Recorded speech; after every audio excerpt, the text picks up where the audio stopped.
Welcome to Klana's Magnificent Life Talk. Klana, that's me. In this show, we explore conscious sexuality, body, mind, and spirituality, and how this is connected with our personal growth and our relationships. Discover how to live a magnificent life at ease with more pleasure, harmony, and an amazing and fulfilling sexuality.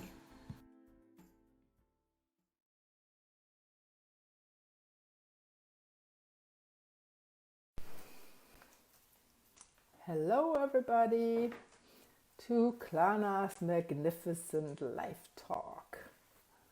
I am Klana, the Magnificent Life Leader, and I help individuals and couples to have a magnificent life. Not only a magnificent life, but also a magnificent love life. And I have a guest today, and we are going to talk about jealousy. Now I need to go to the side. Hi, Brian. Hey there. Great having you here. Thank you. So, and I just want to introduce you a little bit.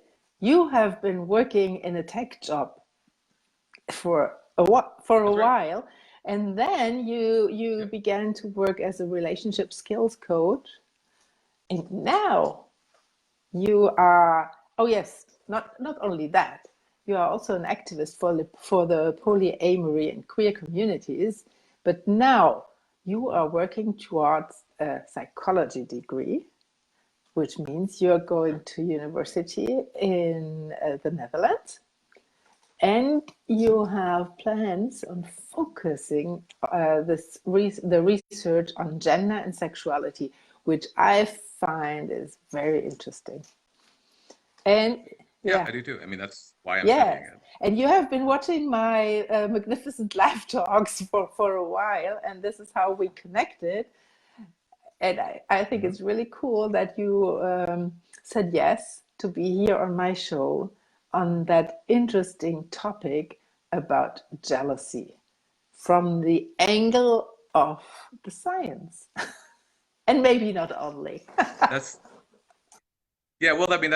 what got me interested in it from the start. But I just want to say that I love the fact that you have this series, that you do these talks, because I feel like this is the sort of subject material that we don't talk about much.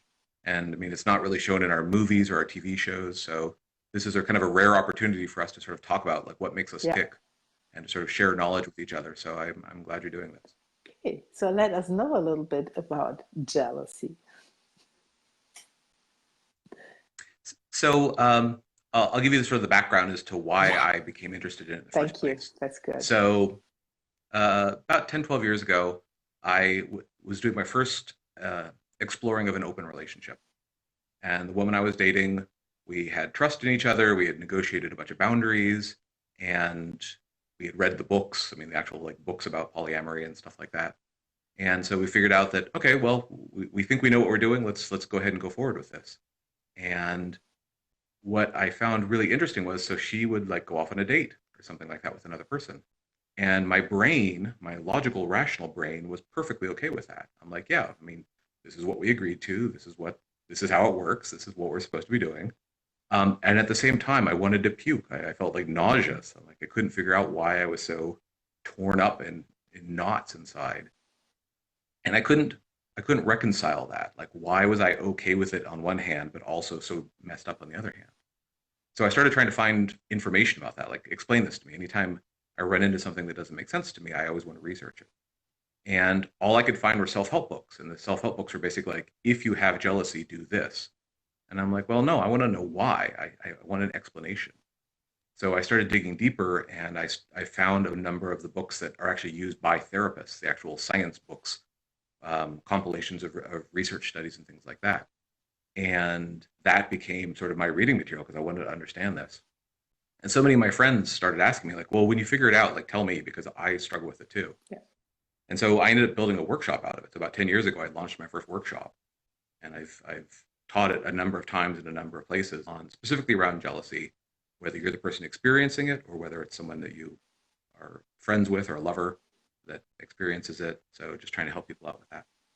This is very interesting because that reminds me in a relationship that I had years ago, I think at least 30 years ago, even more, where my boyfriend at that time was so jealous, and not only Mm. jealous on another man or whatever, or about another man, Okay. but about anything I was doing.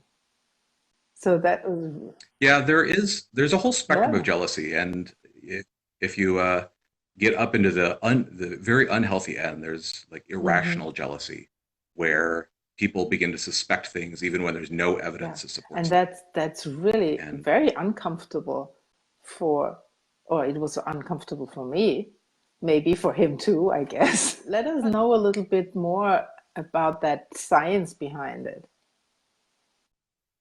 so, what I came to find out, and this is just um, what I learned through teaching myself way back when, and now since I'm actually in the Hmm. psychology degree, I've been adding so much new material to my workshop because it's like every class that I'm in, we discover some new facet or angle. And I've had a neuroanatomy class where we actually talk about the physiology of the brain, all the neurotransmitters and the structures in the brain. But really, what it kind of boils down to is we have what's called the amygdala, which is part of the limbic system. Most people know about like fight or Hmm. flight, so that if you're threatened, you either run or you freeze or you fight. Well, that same system actually gets activated when you're jealous. In fact, here, let me see if I can do a little visual aid here.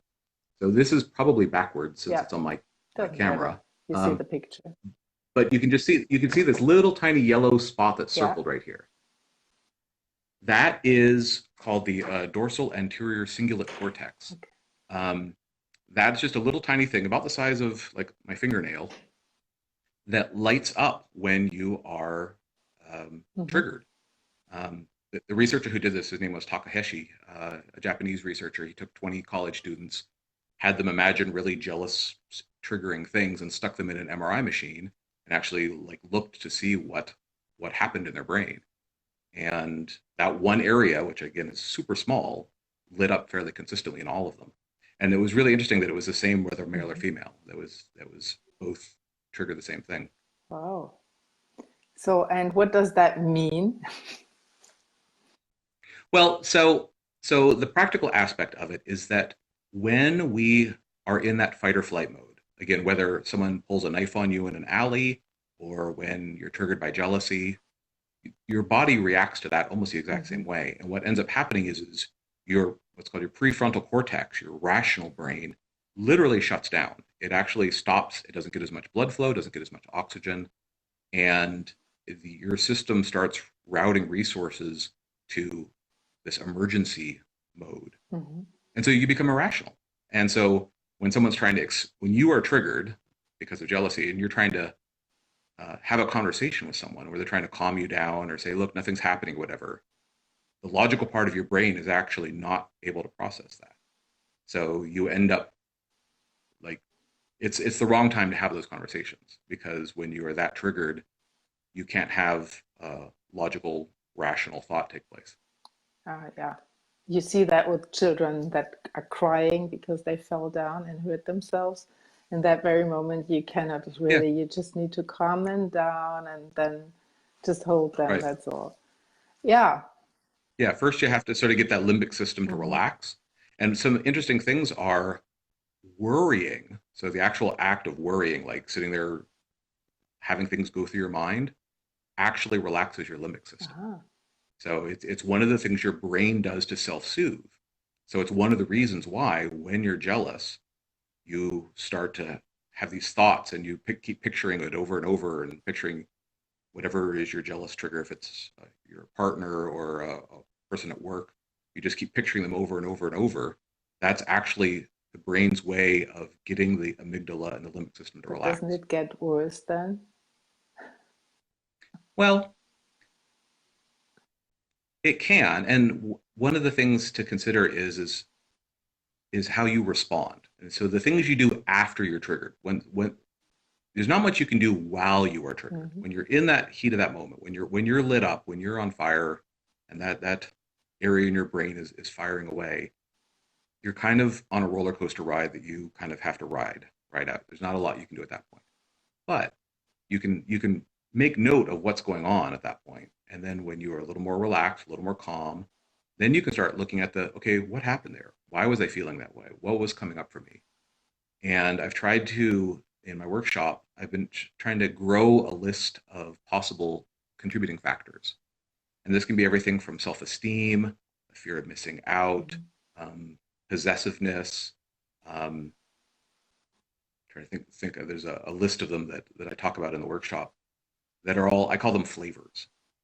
And what's interesting is so often on the internet, someone will say, oh, yeah, I really have this jealousy and I don't know what to do. And immediately someone will come in and say, "Oh, you have poor self-esteem," and they'll immediately try to like explain what jealousy is for that person.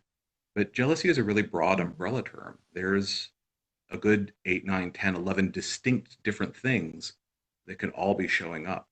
And each of us has to do that work to figure out for yourself, in this case, which flavor or flavors, plural, are the ones that are contributing. Because then when you know what it is, if it's a fear of missing out or if it's um, a sense of keeping score, competitiveness, then you have something that you can work on either on your own or with a therapist. Then you have something like something practical that you can start doing some self work with. Mhm. And can you tell why different people react or respond differently? Some people are jealous and some people are not, or not so So much. what I do find interesting is I actually have a couple of friends who claim that they've never experienced jealousy, and I'm like so fascinated by that. It's like wow, I would love for that to be the case for me, because I mean I at least gave myself some tools to deal with jealousy. So while I experience jealousy just like everybody else, I at least am quick to recognize it and say, ah, here we go again. I know what this is and I can work with it. But there are some people for whom that's just not a strong association. And there are a lot of individual differences that can contribute to that because of different ways that we've been hurt through the years. So another interesting thing is our amygdala, the part that's doing all this, is connected directly to our hippocampus, which is where we store our memories. So like your hippocampus stores all of your favorite songs, your phone number, all those type of things. The amygdala stores emotional memories. And the problem is they get decoupled from the incident that created them. So if you were really hurt back when you were 12 by someone you really liked and they made fun of you in school, then that memory of that hurt and that fear and that embarrassment, you keep that, but it kind of forgets what it's associated with. And then later on, when you are dating someone in your 20s or 30s or older, out of the blue, you have no idea why that memory gets triggered and you don't see what's going on, but it actually makes that emotion come back. So that the emotional memory gets misapplied to this new situation. And for some of these people that don't experience jealousy as strongly, maybe they just either A didn't experience some of those same things, or they simply don't have the neural network, the connections in the brain that associate whatever's happening now with that particular emotional memory. Hmm. That's interesting. Yeah. And do you have a few practical things that people can do if they if the jealousy comes up, and maybe for both Well, sides?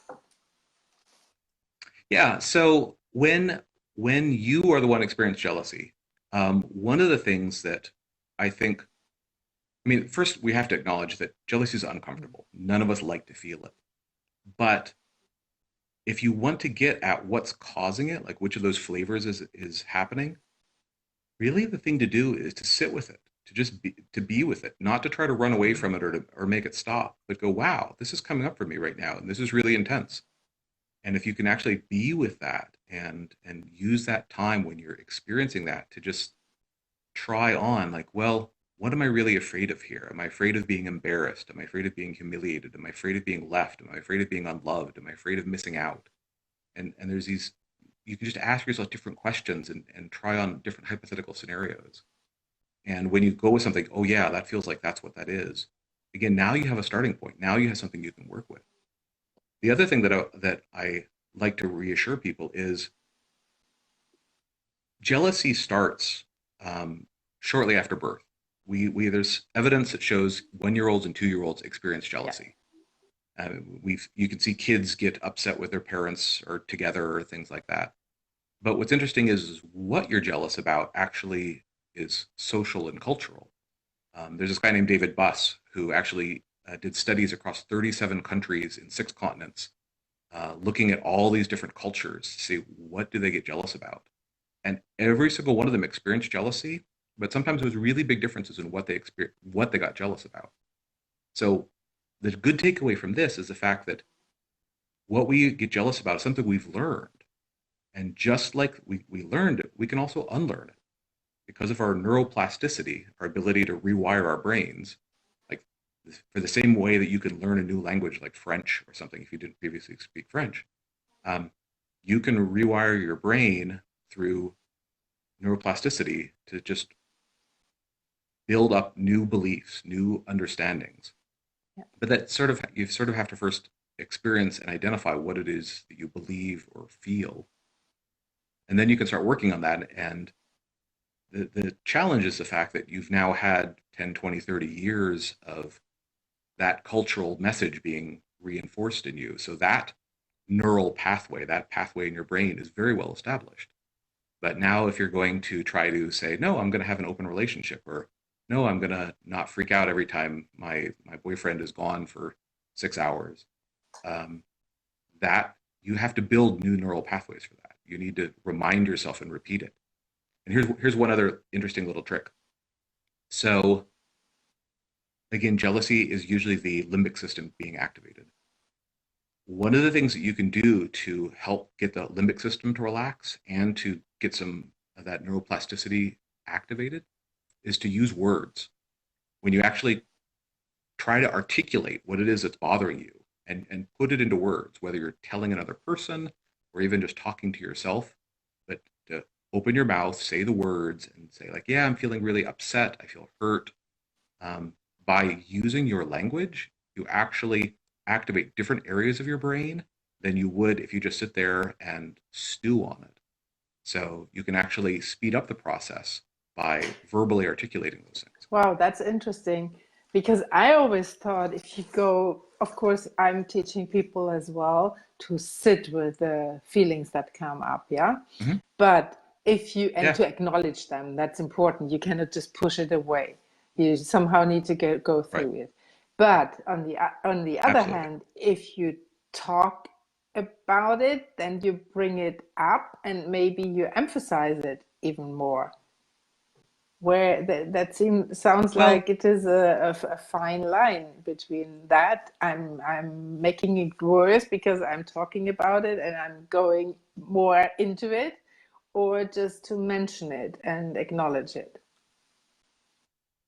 I think, well, I mean, really, from what I was saying, using any words, I mean, sit there and read a phone book or something like that. I mean, that would help alone. Ah, But I do feel that at least acknowledging what's going on for you, because another thing that I notice for people that are experiencing jealousy is we're always so mm-hmm. ashamed of experiencing it, especially in situations where, like an open relationship or sibling rivalry or something like that, where it's like you don't want to be feeling jealous in that moment, but yet you are, and now you're sort of stuck with those feelings and you're embarrassed by them and you want them to stop.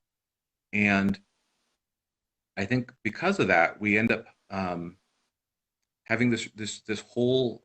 It's kind of like when you have the flu and you've caught a bad cold and your nose is running and you're vomiting and stuff like that, and you don't want anyone to see you that way. And jealousy is kind of the same way.